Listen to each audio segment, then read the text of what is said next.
باطل سے دبنے والے اے آسمان نہیں ہم 100 بار کر چکا ہے تو امتحان ہمارا۔ السلام علیکم ناظرین، نیوز پنچ میں آپ کو ویلکم کہیں گے۔ عظیم فتح آپریشن بنیان مرصوص پر پوری پاکستانی قوم اس وقت رب کے حضور سر بسجود ہے۔ کریا کریا شہر شہر شکرانے کے نوافل ہیں تو لبوں پر پاک فوج کے بہادر جوانوں کے لیے دعائیں ہیں جنہوں نے جان قربان کر دی مگر عرض وطن پر آنچ نہ آنے دی۔ آج پاکستان میں یوم تشکر ہے تو بھارت میں یوم تفکر۔ آج باطل ایک بار پھر یہ ماننے پر مجبور ہو گیا ہے کہ جذبہ ایمانی کے آگے عددی برتری کی کوئی حیثیت نہیں ہوتی۔ اس عظیم فتح پر صدر مملکت آصف علی زرداری اور وزیر اعظم شہباز شریف نے قوم کے نام خصوصی پیغامات میں کہا کہ آپریشن بنیان مرصوص کی کامیابی مسلح افواج کے ساتھ ساتھ غیرت مند اور باوقار قوم کی فتح۔ اسی سلسلے میں ہم دیکھ رہے ہیں تقاریب بھی کی گئیں، وہ بھی منعقد ہوئیں اور پوری قوم آج جو ہے وہ یوم تشکر بھی منا رہی ہے۔ میں گیسٹ کا تعارف کروا دیتی ہوں۔ معاملات آج سے جڑی خبریں یہ بھی ہم اپنے پروگرام میں رکھیں گے، لیکن سب سے پہلے میں اس پہ جذبات جاننے کی کوشش کروں گی۔ ہمارے گیسٹ کا تعارف میں کروا دیتی ہوں احتشام الحق صاحب، سینئر تجزیہ کار، ان کے ساتھ بریگیڈیئر ریٹائرڈ حارث نواز صاحب، سینئر دفاعی تجزیہ کار، دونوں کو ویلکم کہیں گے۔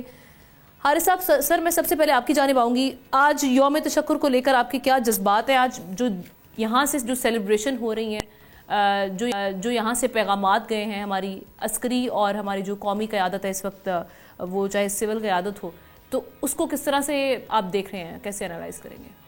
ہم نے دیکھیں یہ ایک واقعی یوم تشکر ہے اور اللہ کا جتنا بھی ہم خدا کا شکر ادا کریں کہ اللہ تعالیٰ نے ہماری پاکستان کو، ہماری مسلح افواج کو، ہماری عوام کو بہت بڑی عزت بخشی ہے اور وکٹری دی ہے۔ جس طریقے سے ہم نے عددی حساب سے کم ہوتے ہوئے بھی ہم نے اتنے بڑے دشمن کو منہ کی بل گرایا۔ یقین کریں کہ انڈیا نے کبھی سوچا بھی نہیں تھا کہ اس کی مسلح افواج کو اس طریقے سے ہم صرف 8 سے 10 گھنٹے میں گھٹنوں کے بل گرا دیں گے۔ اور اس وقت ان کی پاپولیرٹی دنیا میں جو ہے نا وہ سمندر کی گہرائیوں سے نیچے بالکل سطح پہ جا کے بیٹھا ہوا شپ، اور پاکستان آسمان کی بلندیوں پر ہے۔ اس کے لیے جتنا بھی خدا کا شکر ادا کرے کام ہے۔ اور یہ ایک میسج یہ بھی دنیا میں جا رہا ہے کہ پاکستان کی پوری قوم یکجا ہے، وہ ایک ہی ایک ڈائریکشن ہے، اور وہ یہ ہے کہ ہمارے ملک اسلام کی بقا کے لیے پوری قوم ایک ہے۔ احتشام صاحب، بڑے ٹینشن کا ماحول دیکھا ہے، لیکن یہ بلیسنگ ان ڈسگائز تھا کہ پوری دنیا کو ایک میسج چلا گیا کہ Pakistan as a nation is unite. جب بھی کوئی آفت آتی ہے، وہ قدرتی آفت ہو، ہم اسے لڑنے کے لیے پوری قوم کھڑی ہو جاتی ہے، یک زبان ہو جاتی ہے۔ جیسے ابھی بات کر رہے تھے بریگیڈیئر ریٹائرڈ صاحب حارث نواز صاحب، انہوں نے بھی یہ جو پوائنٹ ہے اس کو اجاگر کیا، اور وہاں پر ہم دیکھ رہے تھے اندر سے ہی آوازیں اٹھ رہی تھیں، پیغامات آ رہے تھے، بلکہ پنجابی جو سکھ ہیں وہ ہمارے بھائی وہ تو کہہ رہے تھے کہ ان سے ہمیں آزاد کروایا جائے۔ انہوں نے تو پوری طرح سے پاکستانی جو فوج ہے ان کا ساتھ دینے کی بھی اس عزم کا اعادہ بھی کیا تھا۔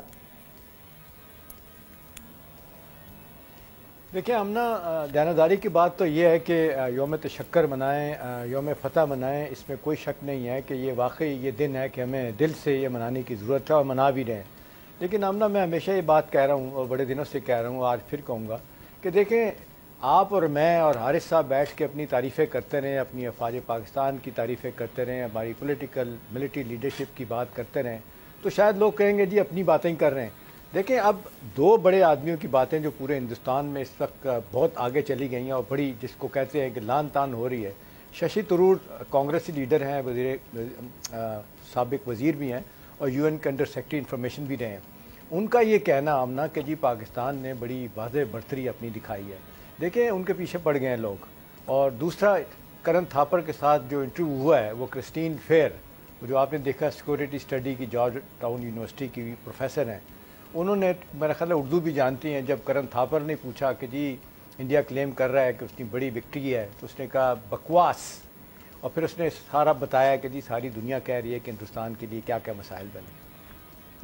ہم ایک طرف تو میں یہ کہوں گا کہ we are happily surprise, Indians are unhappily shocked, اور روٹ شاک ہے، اور 3 بڑے شاک ہیں، میں بتاؤں آپ کو۔ پہلا تو یہ ہے کہ پہلگام کا کوئی ایویڈنس نہیں دے سکے، اب ساری دنیا نے بات مان لی۔ بالکل۔ دوسرا، آمنا جو امریکہ سے سپورٹ مانگ رہے تھے، امریکہ نے انکار کر دیا، وہ سپورٹ نہیں دی۔ تیسرا، امریکہ نے کیا کہ جو چلتی تیل کا کام کیا، دونوں ملکوں کو ایکول کر دیا۔ اب ان کو یہ بھی ہو رہا ہے کہ یہ کیا کر دیا۔ چوتھا یہ کہ رشین فارن منسٹری کے بارے میں بھی باتیں کر رہے ہیں، نہ فارن منسٹر نے بیان دیا، نہ فارن منسٹری نے ہمارے حق میں بیان دیا۔ تو ہم یہ ساری چیزیں بڑا واضح طور پہ بتا رہی ہیں کہ ان کے لیے کتنی مشکل ہے۔ اور مجھے جو جس کو کہنا چاہیے ایک بڑی معذرت کے ساتھ میں کہوں گا مجھے کبھی سی خوشی ہوئی. اب دیکھیں جے شنکر صاحب جو ہے نا کتنی بکواس کرتے ہیں اور اپنے آپ کو بڑا ڈپلومیٹ کہتے ہیں. اب حالت یہ ہے کہ ہندو ان کے خلاف ہو گئے ہیں اور اسپیشل وہیکل مانگ لیا انہوں نے کہ مجھے سیکورٹی کا خطرہ ہے, خاص گاڑی میں ان کو بھیجا جا رہا ہے.